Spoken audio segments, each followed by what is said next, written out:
নমস্কার, আমি রাখি আমার নতুন আরও একটি ব্লগে আপনাদের সবাইকে স্বাগত জানিয়ে আজকের ব্লগটি শুরু করলাম।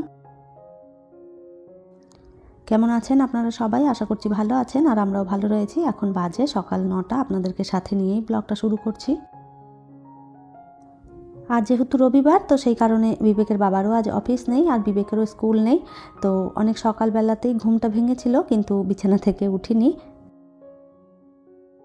দিনগুলোতে কেমন যেন একটা আলসেমিতে ধরে, তো একদমই মনে হয় যে এখনই উঠে তো আর সেরকম তাড়া নেই, তো একটু পরে উঠবো করতে করতে অনেকটাই বেলা হয়ে যায়।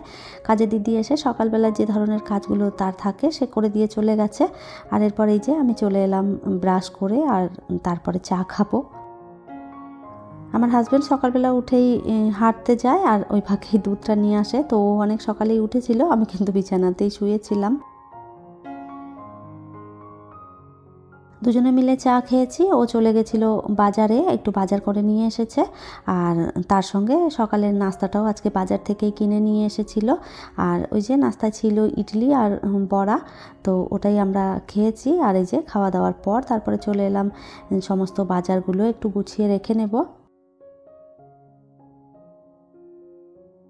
আজকে যেহেতু দেরি হয়েছে, তো সমস্ত কাজেই কিন্তু আজ দেরি হবে। তো এই যে সবজিগুলো আগে গুছিয়ে নিই, তারপরে রান্না জোগাড় করব। খানিক কটা সবজি নিয়ে এসেছে, আর তার সঙ্গে মটন এনেছে, আর এই যে শাক নিয়ে এসছে। শাক ভাজা তো বাড়িতে থাকলে করতেই হবে। তো শাক টাকগুলো আমি আগেই বেছে নিয়েছি, আর এইদিকে আদা রসুনটাও ছাড়িয়েছি। তো এই যে টুকটাক যে কাজগুলো করে নিয়েছি, আর এই যে সবজিগুলোও সব গুছিয়ে নিলাম। আর এই যে রান্নাটা বসিয়ে দিয়েছি, ওইদিকে আমি আগেই ভাতটা বসিয়ে দিয়েছিলাম, তো ভাতটা আমার আগেই হয়ে গেছে। আর এরপরে এই যে শাকটা ভাজা বসিয়ে দিয়েছি। আজকে কলমি শাক নিয়ে এসেছে, তো সেটাই আর কি ভাজা করে নিলাম একটু পেঁয়াজ রসুন দিয়ে। বেশি করে পেঁয়াজ রসুন দিয়ে কলমি শাক ভাজা করলে কিন্তু বেশ ভালো লাগে খেতে। এই মুহূর্তে আপনারা যারা আমার ভিডিওটি দেখছেন, প্লিজ একটি লাইক করে দেবেন, আর আমার ভিডিওর কোনো অংশ যদি আপনাদের ভালো লেগে যায় কমেন্ট করে জানাতে ভুলবেন না।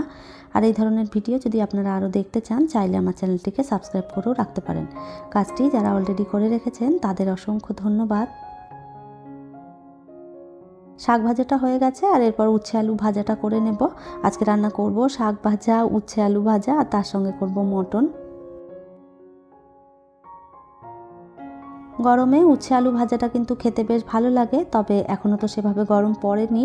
তবুও আমি আজকে উচ্ছে আলু ভাজা করছি, আর গরমে কিন্তু প্রায় দিনই আমাদের বাড়িতে উচ্ছে আলু ভাজা হয়। আমার কিন্তু উচ্ছে আলু ভাজা, উচ্ছে সেদ্ধ এগুলো খেতে কিন্তু আমার ভীষণ ভালো লাগে গরমকালে। আর বিবেক তো এই ধরনের খাবারগুলো একদমই খেতে চায় না, আর আমার হাজব্যান্ড আর আমি দুজনেই খাই। ও যেদিন বাড়িতে থাকে সেদিনই এই ধরনের খাবারগুলো করা হয়। আমি একার জন্য কিন্তু আর এইসব ভাজাভাজি করতে যাই না কখনো। আর এই তো কড়ার মধ্যে তেল দিয়ে তার মধ্যে একটু গোটা জিরে ফোড়ন দিয়েছিলাম, আর এরপরে যে কেটে রাখা পেঁয়াজটাও দিয়ে দিলাম। মটনের ভেতরে একটুখানি আলু আর একটু পেঁপে দেব, সেই জন্য আগে থেকেই ওটা আমি ভেজে তুলে নিয়েছি, সেটা আর আপনাদের সঙ্গে শেয়ার করিনি।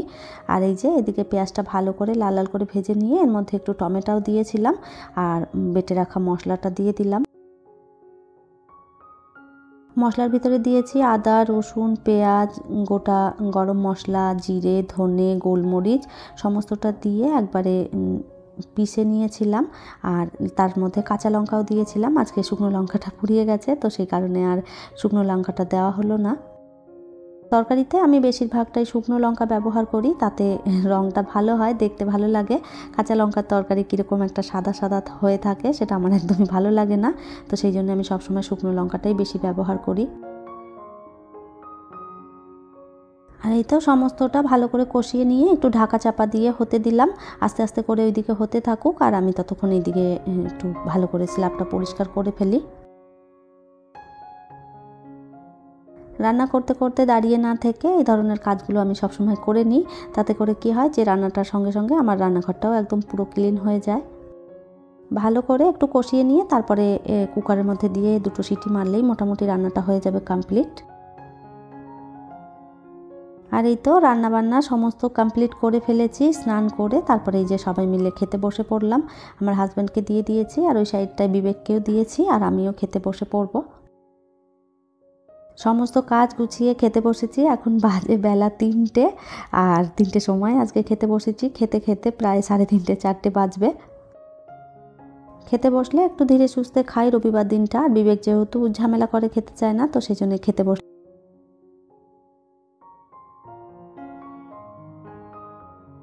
খাওয়া দাওয়া সেরে আমরা খানিকক্ষণ রেস্ট নিয়েছিলাম, তারপরে বেরিয়ে পড়েছি একটু ঘুরতে। আজকে যাচ্ছি আমরা ক্রিস গার্ডেন। এখানে আরও অনেকবারই ঘুরতে এসেছি, আর আজকে আবারও যাচ্ছি। আর এই যে রাস্তার দুধারে শাল গাছ, আর তার মাঝখান থেকে রাস্তা, কি অপূর্ব লাগছে দেখতে। গাছের পাতা অর্ধেক হলুদ হয়েছে, আর কিছু কিছু সবুজ রয়েছে। অপূর্ব সুন্দর লাগছে দেখতে, আপনারাও একবার দেখুন। আর এই তো আমরা পৌঁছে গেছি ক্রিস গার্ডেন। তো চলুন আপনাদেরও ঘুরে ঘুরে দেখাই এখানে কি কি রয়েছে।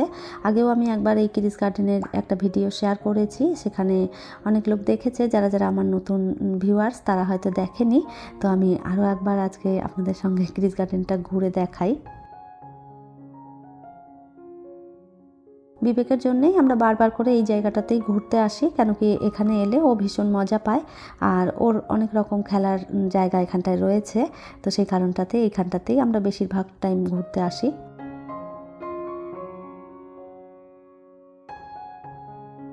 বিবেক এসেই আগে তার খেলার জায়গাতে ছুটছে, তো ও ছুটে ছুটে কিন্তু আগে পৌঁছে গেছে যেখানে ওর খেলাধুলার জিনিস রয়েছে।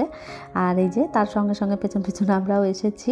আর এই যে সেই বদমাইশি শুরু হয়ে গেছে, আগেই দৌড়াদৌড়ি করছিল, তো আমাকে বলছে মা তুমিও বসো।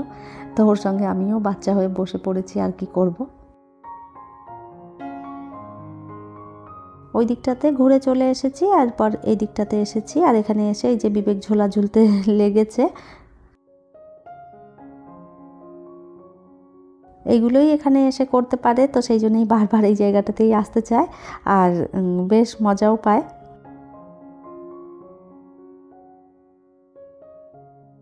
আমিও একটু বসে পড়েছি দোলনাতে। সেই কবে দোলনা খেয়েছি, অনেক দিন পর যখন দোলনা দেখলাম ভাবলাম নিজেও একটু ঝুলে নিই। আর এই যে দোলনা ঝুলছিলাম, আর বিবেক আমাকে বলছে মা যদি তুমি এত মোটা হয়েছো ছিঁড়ে পড়ে যাও তাহলেই বুঝতে পারবে। আর এই যে ওর এই ধরনের কথাবার্তাগুলো শুনে কিন্তু হাসি ঠাট্টা চলছিল। আর এরপরে এই যে দোলনা থেকে নেমে এই দিকটাতে যাচ্ছি। পার্কটা কিন্তু বেশ অনেকটা বড়, তো চলুন আপনাদের দেখাই ঘুরে ঘুরে। আর এই যে এখানটায় এই কৃষ্ণের মূর্তিটা দেখতে কিন্তু বেশ মিষ্টি লাগছে, আর খুবই সুন্দরভাবে বানিয়েছে, দেখতে কিন্তু খুবই সুন্দর। আর এই যে এরপরে চলে এলাম এই দিকটাতে, আর এখানে সুন্দর সুন্দর মাছ রেখেছে, সুইমিং পুলের মতন করা রয়েছে, আর এর মধ্যেই মাছগুলো থাকে, তো দেখতে কিন্তু বেশ ভালো লাগছে। কালারিং কালারিং মাছ চারদিকে ঘুরে বেড়াচ্ছে। আর এখানে কিন্তু বেশ অনেকক্ষণ দাঁড়িয়ে দাঁড়িয়ে মাছের খেলাধুলো দেখেছি, ওরা ঘুরছে খাচ্ছে, এই সমস্ত দৃশ্যগুলো কিন্তু বেশ ভালো লাগছে দেখতে।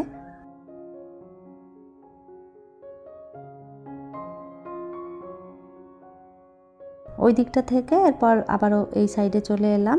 আর এই যে এখানে রয়েছে একটা ফোয়ারা, ফোয়ারা থেকে জল পড়ছে, এখানেও দাঁড়িয়ে বেশ কয়েকটা ছবি তুলেছি। আর এখানে বসে একটু ঘুরেছি ফিরেছি, বিবেক ওই দিকটাতে খেলা করছে, আর আমরা এই দিকটাতে ঘুরছি। এখন একটু ফাঁকা ফাঁকা রয়েছে, বেশি খুব একটা লোকজন নেই, তবে ডিসেম্বরের 25 তারিখ 1 জানুয়ারি এই সমস্ত দিনগুলোতে কিন্তু বেশ এখানে ভিড় থাকে। এর আগের বারে যখন ক্রিসমাসে এসেছিলাম তখন বেশ ভিড় ছিল, আর আজকে সেভাবে খুব একটা ভিড় নেই।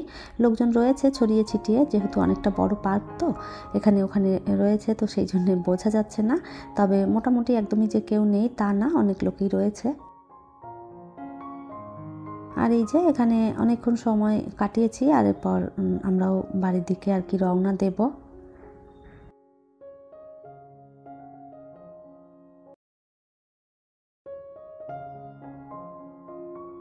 ক্রিস গার্ডেন থেকে ঘুরে তারপরে আমরা চলে এসেছি এই যে আমাদেরই কাছাকাছি একটা ক্যাফে খুলেছে, সেই ক্যাফেতে এসেছি।